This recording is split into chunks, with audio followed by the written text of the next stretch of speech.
చాలాసేపటి నుంచి. కృష్ణాంజనేయులు గారు నమస్కారం. లేట్ అయింది, ఏమనుకోవద్దు.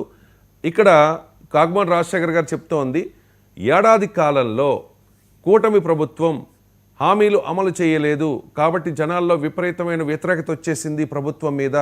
కాబట్టి అయ్యో జగన్మోహన్ రెడ్డిని వదిలేసుకున్నాం, అనవసరంగా కూటమిని గెలిపించాం అని చెప్పి ఒక పశ్చాత్తాపం వచ్చింది. అందుకే జగన్మోహన్ రెడ్డి రోడ్డు మీదకి వస్తే చాలు జనాలు విపరీతంగా వస్తూ ఉన్నారు, చూడ్డానికి కాదు ఆయనకి సంఘీభావం తెలపడానికి అనేది వైసీపీ నేతల వెర్షన్. నేను జగన్మోహన్ రెడ్డి కూడా అదే చెప్పారు, నన్ను చూడ్డానికి వస్తూ ఉంటే అడ్డుకుంటూ ఉన్నారు, రోడ్లను తవ్వేస్తూ ఉన్నారు అని చెప్పి. వాస్తవంగా ఏంటి సీన్ చెప్పండి. ఇప్పుడు దాకా రాజకీయ నాయకుల వెర్షన్ విన్నాం, ఒక జర్నలిస్ట్గా, ఒక అనలిస్ట్గా మీ వెర్షన్ ఏంటో చెప్పండి ప్లీజ్.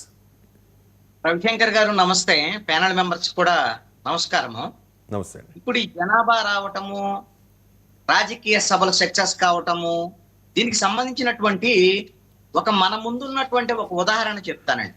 చెప్పండి. మొన్న 2024 ఎన్నికలకు ముందు మీరు గమనిస్తే వైఎస్ జగన్మోహన్ రెడ్డి సిద్ధం సభలో అని పెట్టాడు, సిద్ధం అని. ఆ సభలకి జనం విపరీతంగా పోటెత్తారు, విపరీతంగా జనం వచ్చారు. ఎక్కడికి పోయినా సభలకు జనం విపరీతంగా వచ్చారు. తర్వాత ప్రతిపక్షంలో ఉన్నటువంటి చంద్రబాబు నాయుడు సభలైనా, అదే విధంగా బీజేపీకి సంబంధించినటువంటి వాళ్ళ సభలు పెట్టినా, ఎక్కడైనా సరే పేలవంగా ఉన్నటువంటి పరిస్థితుల్ని. పవన్ కళ్యాణ్ అంటే అతను సినిమా యాక్టర్, అదే విధంగా ఆయనకు ఒక క్రేజీ ఉంది, కొంచెం క్రౌడ్ పుల్లర్ కాబట్టి పవన్ కళ్యాణ్ సభలకి ఆయన ఓడిపోయినా గెలిచినా జనం వస్తారు.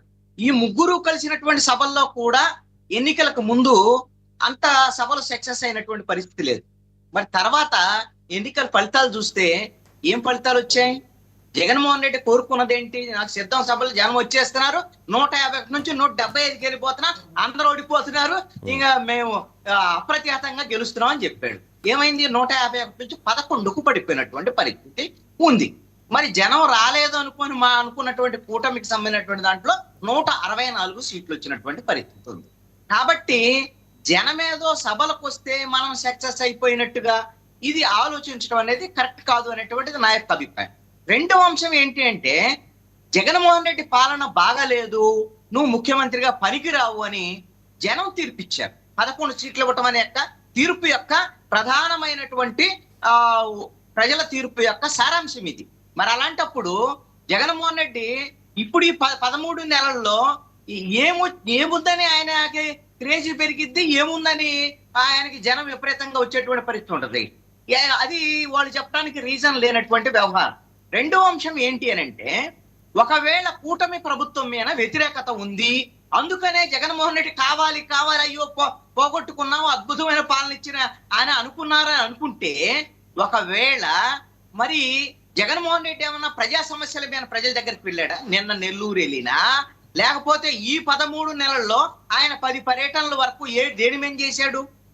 కేవలము వైఎస్ఆర్ కాంగ్రెస్ పార్టీ నాయకులకు సంబంధించి జైలు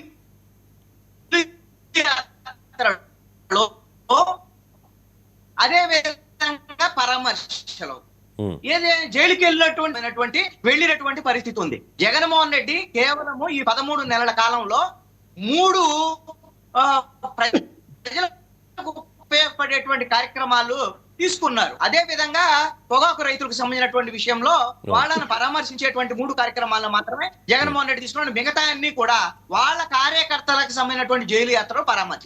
ఇక్కడ అర్థం చేసుకోవాల్సింది ఏంటి అని అంటే, జగన్మోహన్ రెడ్డి తన పార్టీ ఇంకా మునిగిపోయేటువంటి పరిస్థితుల నుంచి పార్టీని కాపాడుకోవటం, తన నాయకులు తన పార్టీ నుంచి తన నుంచి పారిపోకుండా వాళ్ళని సముదాయించుకోవటం అనేటువంటి పనిలో జగన్మోహన్ రెడ్డి పడ్డాడు.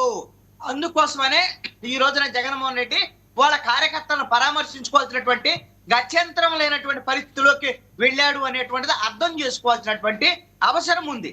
లేదు అని అంటే ప్రజా సమస్యల మీద ఉద్యమం చేశారనుకోండి, ప్రజా సమస్యల మీద ఉద్యమం చేస్తే ప్రజలందరూ కూడా అయ్యో మాకు జగన్మోహన్ రెడ్డి ప్రతిపక్ష నాయకుడిగా అటు అసెంబ్లీలోకి వస్తున్నాడు, అసెంబ్లీలో మాట్లాడుతున్నాడు అంటే అక్కడ లేదు, బయటకు వచ్చి మా తరఫున మాట్లాడుతున్నాడు, మా కోసం మాట్లాడుతున్నాడు అంటే అది లేదు, జైలు యాత్రలు చేస్తున్నాడు, మీరు కేవలం ప్రెస్ మీట్లు పెడుతున్నాడు, కంటితుడుపు సరేగా ప్రజల కోసం ప్రెస్ మీట్లు పెడుతున్నాడు, అంతకుమించి జగన్మోహన్ రెడ్డి ఏం చేయటం లేదు. ఇక్కడ రెండో అంశం ఏంటి అంటే, ఈయన చెప్పేటువంటి నాయకులు ఎవరైతే ఉన్నారో, పిన్నెల్లి రామకృష్ణారెడ్డి ఆయన ఏం చేసి జైలుకి వెళ్ళాడయ్యా? ఈవీఎం పగలగొట్టి జైలుకి వెళ్ళాడు. ఎవడైనా రాజకీయ నాయకులు చేసేటువంటి పనేనా అది? కాకాని గోవర్ధన్ రెడ్డి ఏం చేసి వెళ్ళాడు? ఆయన ప్రజల తరపున ఏమన్నా ఆయన మంత్రి అవకాశం ఇస్తే, నీకు ముఖ్యమంత్రి అవకాశం ఇస్తే మీరిద్దరు కలిసి కుంభకోణాలు చేశారు. ఈ రోజున అందుకని లోపలికి వెళ్ళినటువంటి నేరారోపణలు ఎదుర్కొన్నటువంటి పరిస్థితి ఉంది. రాజమండ్రి జైల్లో, సెంట్రల్ జైల్లో ఈ రోజున మిథున్ రెడ్డి ఉన్నాడు. మద్యం కేసుకు సంబంధించినటువంటి కుంభకోణాలు. త్వరగా కిషోరు, నేను జైలుకి వెళ్తే అల్లలాడిపోతున్నారు వీళ్ళు. ఏం చేశారు? అక్కడికి వచ్చినటువంటి వాళ్ళ రాజకీయ ప్రత్యర్థుల మీద ఎంత దుడ్డు కర్రతో దాడి చేసినటువంటి పరిస్థితి ఉంది. ఇప్పుడు వీళ్ళందరిని చూసి అయ్యో అని గుండెలు బాదుకుంటున్నాడు జగన్మోహన్ రెడ్డి. ఏం చేశారు వీళ్ళందరూ? ఏమన్నా ప్రజల తరపున పోరాటాలు చేశారా? ప్రజా పోరాటాలు చేసి జైలుకి వెళ్ళారా? మీకు 151 సీట్లు ఇస్తే అధికారాన్ని అడ్డం పెట్టుకొని దోచుకున్నారు, కుంభకోణాలకు చేశారు. కృష్ణాంజనేయులు గారు